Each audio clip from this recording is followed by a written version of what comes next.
Appraisal, compensation and benefit, health and safety, इस तरह different हमारे पास एस्पेक्ट्स हैं जिसके बारे में हम अपनी डिस्कशन वो करते हैं। अब रिक्रूटमेंट एंड सिलेक्शन में हमारे पास एक कॉन्सेप्ट आता है human resource planning. Human resource planning का एक्सप्रेशन आप जब कभी भी सुनो तो इसका मतलब होगा supply and demand of the human resource.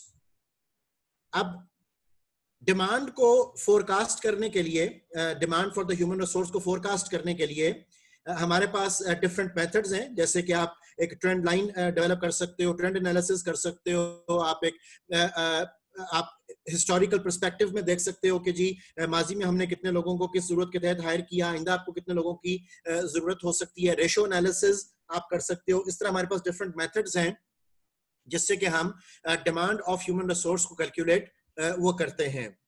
अब जब हमारे पास एक मर्तबा डिमांड क्रिएट हो गई तो उस डिमांड को फुलफिल करने के लिए हमारे पास दो मेथड्स हैं सप्लाई को क्रिएट करने के लिए।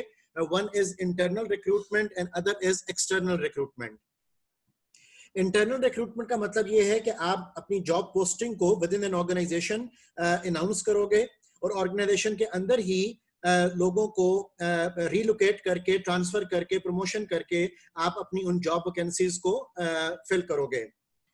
जिसके बरक्स एक्सटर्नल रिक्रूटमेंट का मतलब ये है कि आप अपनी जॉब को आउटसाइड द ऑर्गेनाइजेशन वो एडवर्टाइज करोगे। उसके लिए आप डिफरेंट मीडियम यूज कर सकते हो, आप इलेक्ट्रॉनिक मीडियम के जरिए एडवर्टाइज कर सकते हो, आप प्रिंट मीडियम के जरिए एडवर्टाइज कर सकते हो, आप बैनर्स लगा सकते हो, आप इंटरनेट को यूज कर सकते हो जिसके ऊपर आप डिफरेंट जॉब पोर्टल्स की हेल्प भी ले सकते हो अपनी जॉब को एडवर्टाइज करने के लिए। अब जब आपने जॉब को एडवर्टाइज कर दिया तो उसके अगेंस्ट फिर आपको एप्लीकेशंस रिसीव होंगी, आपको रिज्यूमेज रिसीव होंगे और उन रिज्यूमेज और एप्लीकेशंस को आप शॉर्टलिस्ट करोगे। शॉर्टलिस्ट के बाद आपका जो अगला स्टेप होता है वो आपकी इंटरव्यूज ऑर्गेनाइजेशन में कंडक्ट किए जाएंगे, वो टेस्ट कंडक्ट किए जाएंगे और एक शख्स जो है एक पर्टिकुलर जॉब के ऊपर वो हायर हो जाएगा। हायरिंग से पहले तक जो कुछ हम कर रहे हैं वो सारा हमारा रिक्रूटमेंट एफर्ट होती है विच इज ए प्रोसेस, और जब हम हायर कर लेते हैं तो वो सिलेक्शन हमारा स्टेप होता है, सिलेक्शन डिसीजन हम करते हैं और उसके तहत एक बंदा हमारे पास नौकरी पर हायर हो जाता है।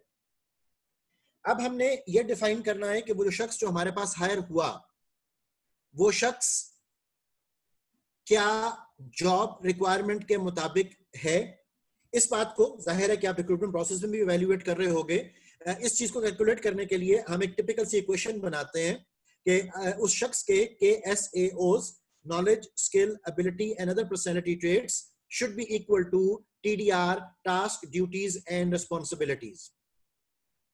अब इस बात को इन्वेस्टिगेट करने के लिए कि आया वो शख्स क्वालिफाइड है कि क्वालिफाइड नहीं है, आपके पास ऑब्वियसली जॉब के बारे में भी कंप्लीट डेटा होना जरूरी है और उस एम्प्लॉय के बारे में भी आप इन डेप्थ इंफॉर्मेशन वो रखो ताकि ये आइडेंटिफाई किया जा सके कि क्या right person at the right job at the right time वो हायर हुआ या वो नहीं हुआ। अब जॉब को एनालाइज करने के लिए, और जाहिर है कि उसमें एक एक्सप्रेशन हमारे पास उस शख्स के बारे में भी आएगा कि उसके पास क्या क्या काबिलियतें होनी चाहिए फॉर द जॉब। इसको जॉब को एनालाइज करने के लिए हम एक एक्सप्रेशन यूज करते हैं which is like commonly known as job analysis. Job analysis में दो मेन काम हम करेंगे, एक हम जॉब डिस्क्रिप्शन करेंगे डेवलप और दूसरी हम जॉब स्पेसिफिकेशन इसको डेवलप करेंगे। Job description is basically telling us about the job, जिसमें हम तीन मेन काम एलैबोरेट करेंगे known as TDR, task, duties and responsibilities. उसके अलावा जॉब डिस्क्रिप्शन के डॉक्यूमेंट के साथ ही हम एक और काम जो जॉब के इंफॉर्मेशन हमें दे रहा होगा वो भी स्टार्ट कर सकते हैं, which is known as job design.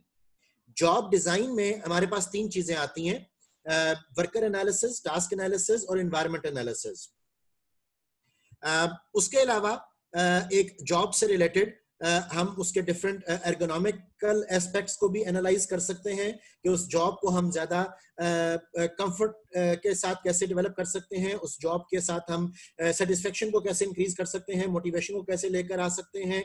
तो इन सब चीजों को करने के लिए हम एर्गोनॉमिकल एस्पेक्ट्स को भी देखेंगे और साथ एक थ्योरी हम और इन्वॉल्व कर सकते हैं which is known as JCM। JCM stands for Job Characteristic Model, जिसमें हमारे पास 5 चीजें फर्दर आइडेंटिफाई की जाती हैं: skill, variety, task identity, task significance, autonomy और फीडबैक। अब ये 5 चीजें हमें फर्दर जो एम्प्लॉइज हैं उनके साइकोलॉजिकल स्टेट्स को ट्रिगर करने में वो मदद देंगी और हमें इस बात का एनालिसिस करने में भी आसानी होगी कि किस किस्म की जॉब को डिजाइन किया जाए और किस किस्म के लोग वहां पर आकर काम कर सकते हैं और फिर उनके साइकोलॉजिकल एस्पेक्ट्स को हम किस तरीके से ट्रिगर वो कर सकते हैं। तो ये सब थ्योरीज अभी हम डिटेल में चैप्टर के कंटेंट्स में हम गो थ्रू करेंगे। इस वक्त आपको मैं एक जनरल ओवरव्यू वो प्रोवाइड कर रहा हूँ। अब जॉब डिस्क्रिप्शन में जो बेसिकली आपने जो चीज एलैबोरेट की वो आपके टास्क, ड्यूटीज एंड रिस्पॉन्सिबिलिटीज थी और टास्क, ड्यूटीज एंड रिस्पॉन्सिबिलिटीज को एलैबोरेट करने के दौरान हमें 3 चीजें और दरकार है जिनका एनालिसिस हम करेंगे, अभी इन डेप्थ उसको स्टडी करेंगे, which are known as KRA stands for key result area, then KPA key performance area and then KPI key performance indicators. ठीक है, ये हम एक एनालिसिस पूरा करेंगे जिसमें हम ये देखेंगे कि एक डिपार्टमेंट के टारगेट्स एंड ऑब्जेक्टिव्स क्या हैं, बिकॉज एक फर्द जो है, एक शख्स जो है वो उस डिपार्टमेंट का एक यूनिट है। ठीक है, सो हर फर्द एक डिपार्टमेंट के अंदर, हर शख्स एक डिपार्टमेंट के अंदर जब अपने अपने गोल्स एंड टारगेट्स को अचीव कर रहा होगा तो उससे डिपार्टमेंटल गोल्स एंड टारगेट्स वो अचीव हो रहे होंगे। तो जब आपने एक शख्स के बारे में डिस्कशन करनी है कि उसकी टास्क, ड्यूटीज एंड रिस्पॉन्सिबिलिटीज क्या हो, उसकी जॉब में क्या क्या टारगेट्स दिए जाएं, तो उससे पहले यह जानना जरूरी होगा कि आपके डिपार्टमेंट की ओवरऑल रिक्वायरमेंट है क्या। अब जो डिपार्टमेंट की ओवरऑल रिक्वायरमेंट है उसको हम डिस्कस करते हैं एज KRA, की रिजल्ट एरिया। अब उस की रिजल्ट एरिया को, जो कि डिपार्टमेंटल गोल्स एंड टारगेट्स के ऊपर मुश्तमिल होगा, उस की रिजल्ट एरिया को आपने अचीव कैसे करवाना है, उसको हम कहते हैं की परफॉर्मेंस एरिया, कि किस किस्म की परफॉर्मेंस, किस लेवल की परफॉर्मेंस वो आपको रिक्वायर्ड है। So key result area are basically departmental goals and targets and objectives. उनको हम ट्रांसलेट करेंगे into KPA, key performance area, कि इस रिजल्ट एरिया को अचीव करने के लिए परफॉर्मेंस स्टैंडर्ड्स हमारे क्या हैं। और फिर हम डेवलप करेंगे KPIs, जो कि जॉब डिस्क्रिप्शन का एक डायरेक्ट कंपोनेंट बनेगा, की परफॉर्मेंस इंडिकेटर्स। KPIs, की परफॉर्मेंस इंडिकेटर्स, इनके बारे में हमेशा याद रखिएगा कि KPIs हमेशा आपके स्मार्ट होते हैं। स्मार्ट से मुराद है कि they are going to be specific, measurable, attainable, realistic and time framed. तो हमेशा आपने स्मार्ट KPIs डेवलप करने हैं जो कि तमाम एम्प्लॉइज के जॉब का पार्ट वो बनेंगे। बेसिकली KPIs के अंदर हम उनको टारगेट्स एलोकेट करेंगे, जिन टारगेट्स को एक खास अरसे के अंदर उन वर्कर्स ने, उन एम्प्लॉइज ने, चाहे वो व्हाइट कॉलर जॉब के लोग हैं या ब्लू कॉलर जॉब के लोग हैं, उन्होंने उन टारगेट्स को अचीव करना है। और इनका क्वांटिफाइड होना बहुत जरूरी है, बिकॉज जब तक आप जॉब टारगेट्स को, जॉब डिस्क्रिप्शंस को क्वांटिफाइड वेज में डिफाइन नहीं करोगे, तब तक आप कभी भी परफॉर्मेंस अप्रेजल को प्रॉपरली डिफाइन और डेवलप वो नहीं कर सकते। बिकॉज सिर्फ वो चीज कैलकुलेट की जा सकती है, वो चीज मेजर की जा सकती है, वो चीज इवेल्युएट की जा सकती है which is in terms of quantity. याद रखिएगा कि quality itself can never be determined. Quality भी हमेशा क्वांटिटेटिव एक्सप्रेशंस में जब तक आप ट्रांसलेट नहीं करोगे, आप क्वालिटी को भी कभी भी डिफाइन और क्वालिटी को कभी भी इवेल्युएट और कैलकुलेट वो नहीं कर सकते हो। देयरफॉर अब एम्प्लॉइज की जॉब में क्वांटिटी को लेकर आने के लिए हमें KPIs की वो जरूरत होगी, because task, duties and responsibilities तो हमें सिर्फ ये बताएंगे कि जी काम क्या करना है, और KPIs हमें ये बताएंगे कि टारगेट्स एंड ऑब्जेक्टिव्स जो हैं वो हमने क्या अचीव करने हैं। सो ये सारा कुछ जिसमें के KRA, KPA, KPIs, जिसमें के TDR, जिसमें के जॉब के हवाले से आप जॉब डिजाइन एक पूरा डेवलप करोगे, उसमें वर्कर एनालिसिस को निकालकर आप तमाम जो बातें कोट कर रहे हो, यहाँ तक JCM डेवलप कर रहे हो, ये सारा कुछ जॉब से रिलेटेड है। अब अगर हम एक शख्स की कैलकुलेशन पर आते हैं कि एक शख्स की काबिलियत हमने कैसे कैलकुलेट करनी है, तो उसके लिए हम यूज करेंगे method of job specification. The document of job specification. Job specification में हम कैलकुलेट करते हैं KSAOs, knowledge, skill, ability and other personality traits. Knowledge से मुराद होगा 3 E's, right? E for elephant. 3 E's हम कैलकुलेट करेंगे for the calculation of knowledge. Those 3 E's are experience, exposure and education.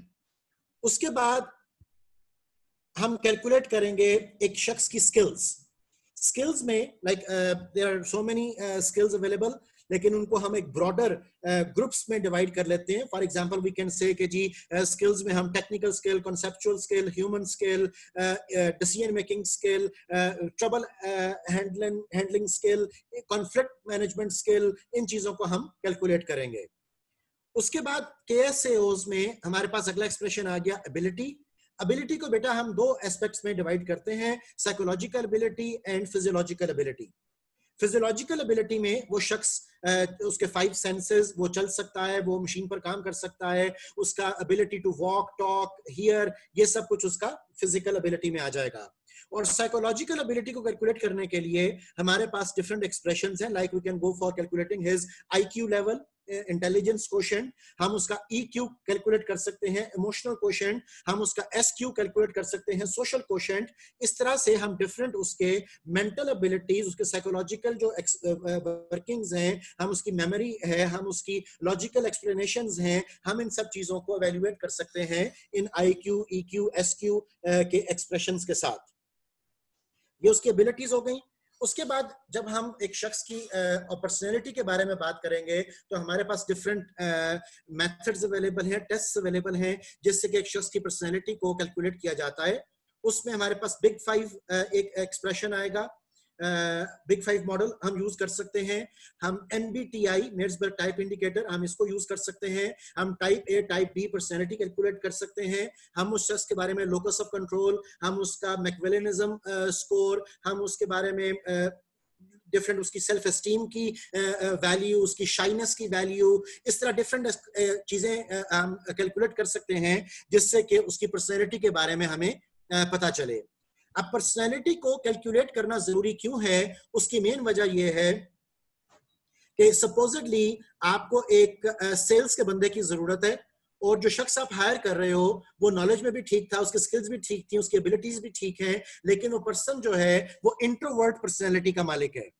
अब introvert personality का जो मालिक है वो सेल्स की नौकरी कर तो सकता है, लेकिन उसका जॉब बोर्डम, जॉब एंजाइटी, उसकी जो फ्रस्ट्रेशन है वो शूट अप कर जाएगी, बिकॉज उसकी नेचर वो लोगों के साथ मिलजुल करने वाली, लोगों के साथ मेल मुलाकात करने वाली, आउटस्पोकन होना, बाहर फिरना, इस किस्म की उसकी तबीयत नहीं है, वो बहुत ज्यादा इंट्रोवर्ट तबीयत का मालिक है। So the person who is very much introvert can perform the job. मैं ये नहीं कह रहा हूं कि वो जॉब परफॉर्म नहीं कर सकता, वो जॉब परफॉर्म तो कर सकता है, लेकिन उसका जॉब के साथ एसोसिएशन उस लेवल की नहीं होगी जिस लेवल की एसोसिएशन एक्सट्रोवर्ट शख्स। इसके बरक्स अगर आपको एक बंदा हायर करना है जो कि बैक ऑफिस जॉब परफॉर्म करे, उसने फाइल वर्क्स में सारा दिन इन्वॉल्व रहना है, और फाइल वर्क्स में इन्वॉल्व रहने वाले शख्स के लिए आप जो बंदा लोकेट कर रहे हो वो बहुत ज्यादा एक्सट्रोवर्ट पर्सनैलिटी का मालिक है, तो बेटा वो जॉब कर तो लेगा, लेकिन उसको बहुत सारी मुश्किलात का सामना वो करना पड़ेगा, because extrovert personality is not something जो कि बैक ऑफिस जॉब में आराम से बैठकर वो काम करता रहेगा। ठीक है, सो पर्सनैलिटी की एसोसिएशन वो हमारे लिए बहुत जरूरी है। आपने ऑर्गेनाइजेशनल बिहेवियर के कोर्सेज में वर्डिंग सुनी होगी, जैसे person job fit, person organisation fit. तो इन फिट्स को कैलकुलेट करना, इन फिट्स को समझना, ये भी हमारे लिए बहुत जरूरी होता है। सो जॉब एनालिसिस में मैं दोबारा से थोड़ा सा रिकैप कर रहा हूं आपके लिए। जॉब एनालिसिस में हमारे पास 2 मेन चीजें आ गई, एक जॉब डिस्क्रिप्शन, दूसरी है job specification.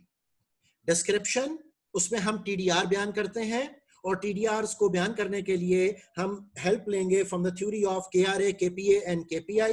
Along with that, आपको मैंने बताया कि हम कुछ एस्पेक्ट्स ऑफ जॉब डिजाइन भी लेकर आएंगे, और कुछ हम JCM का सहारा भी वो लेंगे। उसके अलावा जब हम जॉब स्पेसिफिकेशन डेवलप करेंगे तो जॉब स्पेसिफिकेशन में एक शख्स का नॉलेज, स्किल एंड एबिलिटी, इनको कैलकुलेट किया जाएगा।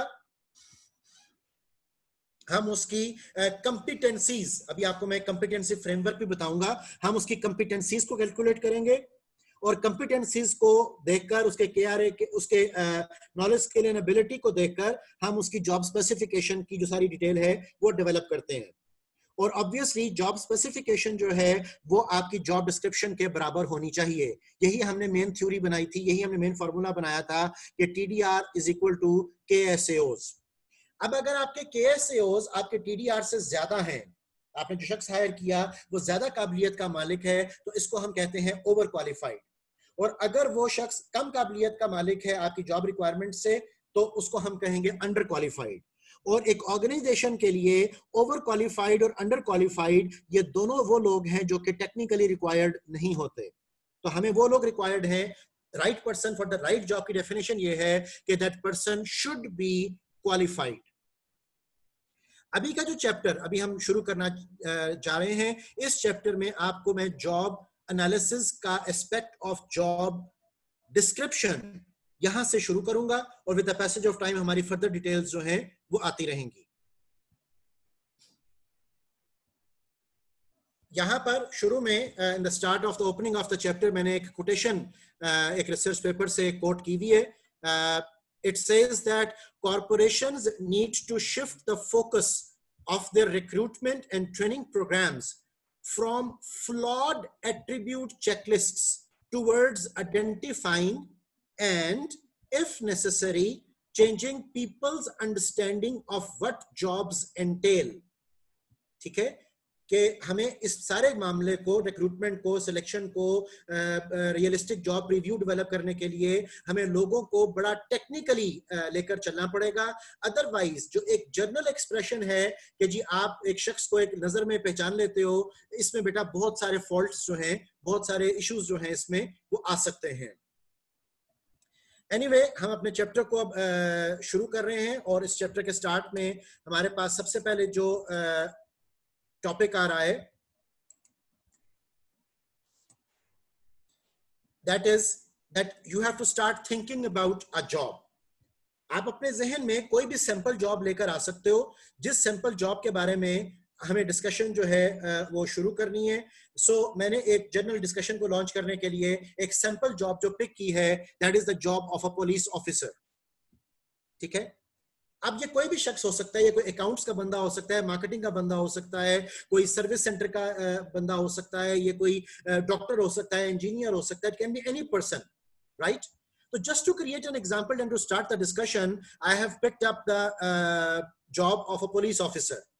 ठीक है? So the first question I need to ask to you is that what do police officers do? ठीक है? Just like a common man, आपको मैं बात को लेकर चल रहा हूं कि आपको ये देखना है कि जनरली स्पीकिंग एक पुलिस ऑफिसर क्या करता है। ठीक है? सो उसकी जॉब में आप डिफरेंट तरह के एस्पेक्ट्स एकदम से जहन में आने शुरू हो जाएंगे।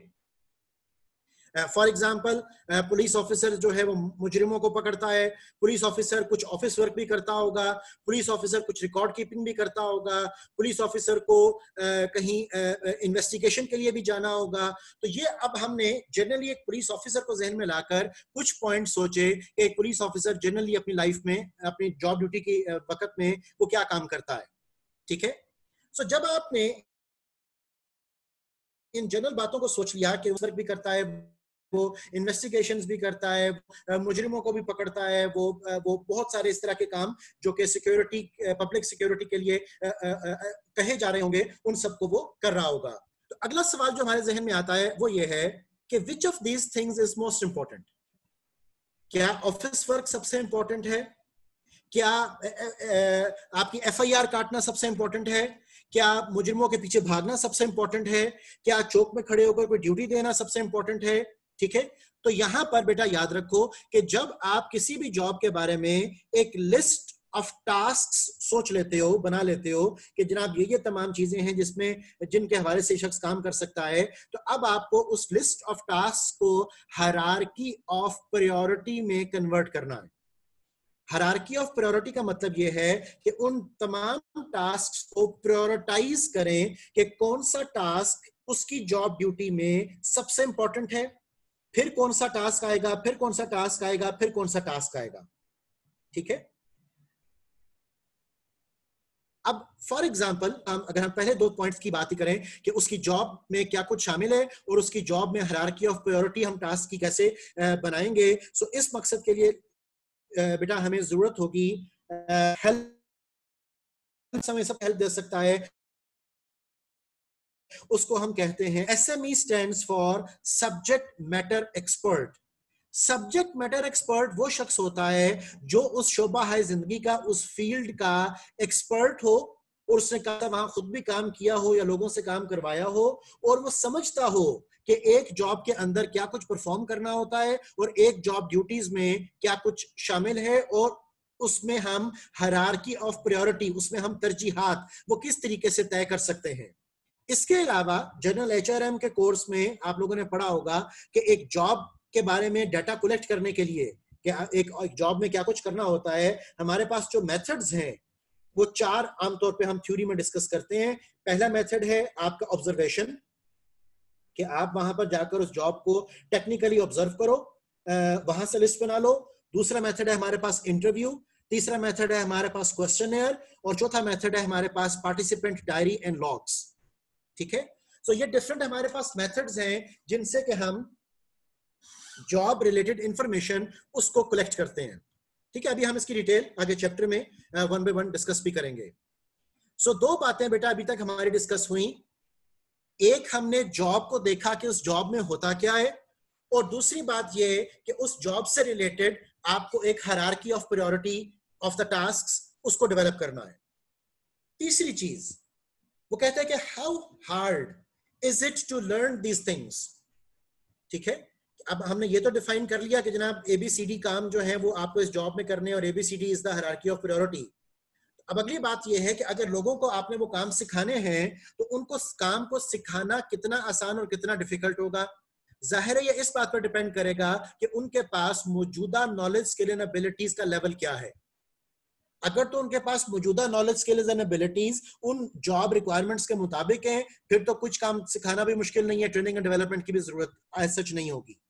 लेकिन अगर उनकी जॉब से related knowledge skill and ability में कुछ कमी है तो जाहिर है कि उस कमी को फुलफिल करने के लिए हमें जरूरत होगी ट्रेनिंग एंड डेवलपमेंट की। वहां पर हम एक ट्रेनिंग एंड डेवलपमेंट के हवाले से टर्म यूज करते हैं TNA। हम ट्रेनिंग नीड एनालिसिस कैलकुलेट करेंगे और ट्रेनिंग नीड एनालिसिस से हम फाइंड आउट करेंगे कि इस शख्स को किस किस्म की ट्रेनिंग की वो जरूरत है और वो ट्रेनिंग उसको फिर प्रोवाइड की जाएगी ताकि उसकी जो क्वालिफिकेशन है वो जॉब रिक्वायरमेंट के मुताबिक वो आ जाए। उसके अलावा नो डाउट ये भी चीज कैलकुलेट की जाती है कि उसका करंट स्किल लेवल कितना है। फोर्थ पॉइंट जो यहां पर लिखा हुआ है और वो ये है कि what personal characteristics does it take to do this things. अब जाहिर है कि पर्सनल कैरेक्टरिस्टिक्स में ऑब्वियसली मैंने बार बार कोट किया कि आपको उसका नॉलेज, जिसपे हमने कहा कि 3 E's शामिल होंगे, एक्सपीरियंस, एक्सपोजर, एजुकेशन, इन चीजों को भी कैलकुलेट वो करना है, उसकी स्किल्स को देखना है, उसकी एबिलिटीज को देखना है। अब जब हम नॉलेज में एक्सपीरियंस, एक्सपोजर एंड एजुकेशन की बात करते हैं तो याद रखिएगा कि experience is always based upon number of years of job. Exposure ये बेटा डिपेंड करता है कि आपने कितनी जगहों पर, कितने इलाकों पर, कितनी ऑर्गेनाइजेशंस में काम किया, आपने कितनी तरह के काम भी किए। फॉर एग्जांपल आपने मार्केटिंग का काम भी किया हुआ है, आपने फाइनेंस का काम भी किया हुआ है, तो आपका एक्सपोजर जो है वो उस कॉन्टेक्स्ट में ज्यादा है। और तीसरी चीज इज एजुकेशन। एजुकेशन वो आपके फॉर्मल डॉक्यूमेंट्स हैं, वो आपके सर्टिफिकेट्स हैं, वो आपकी डिग्रीज हैं जो आपने इंस्टीट्यूशन से अर्न किए हैं। तो ये 3 चीजें मिलकर एक शख्स में उसका एक्सपीरियंस, उसका एक्सपोजर और उसकी एजुकेशन उस शख्स की नॉलेज, उस शख्स के नॉलेज को वो डिटरमिन करता है। हमारे गिरदोनवा में आप देखो गोल्डन ट्रायंगल, गुजरांवाला, गुजरात, सियालकोट, यहाँ पर आपको एक बड़ी वसी रेंज ऑफ एंटरप्रेन्योर्स मिलेंगे जो कि शायद करोड़ों का बिजनेस रन कर रहे हैं लेकिन उन्होंने यूनिवर्सिटीज में कभी एडमिशन नहीं लिया। ठीक है, सो उनके पास एजुकेशन हो सकता है कि कम हो लेकिन the thing which they would be having at the most would be the experience and the exposure. ठीक है, इसी तरह एक फ्रेश ग्रेजुएट जब एक यूनिवर्सिटी से पास आउट करता है तो उसके पास ग्रेजुएशन की डिग्री तो है लेकिन जिस चीज को वो मिस करता है वो चीज एक्सपीरियंस और एक्सपोजर है। ठीक है, सो हमें एक नॉलेजेबल होने के लिए इन सब की जरूरत है। We need to have experience, we need to have exposure and we need to have education. Okay और इसमें से जिस चीज की भी कमी हमारी जात में होगी, हमारे नॉलेज में होगी, हमें वक्त के साथ साथ वो चीज हर्ट करेगी और हम उस तरीके से उस हवाले से उतना डेवलप शायद नहीं कर पाएंगे।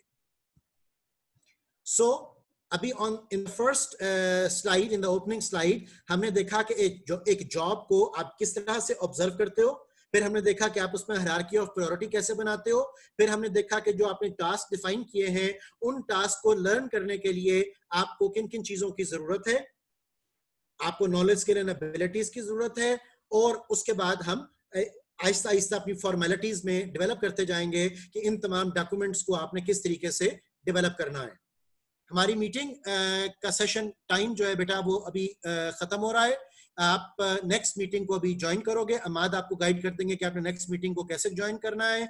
सो जज़ाकल्लाह for right now, next meeting में आपसे मुलाकात होती है।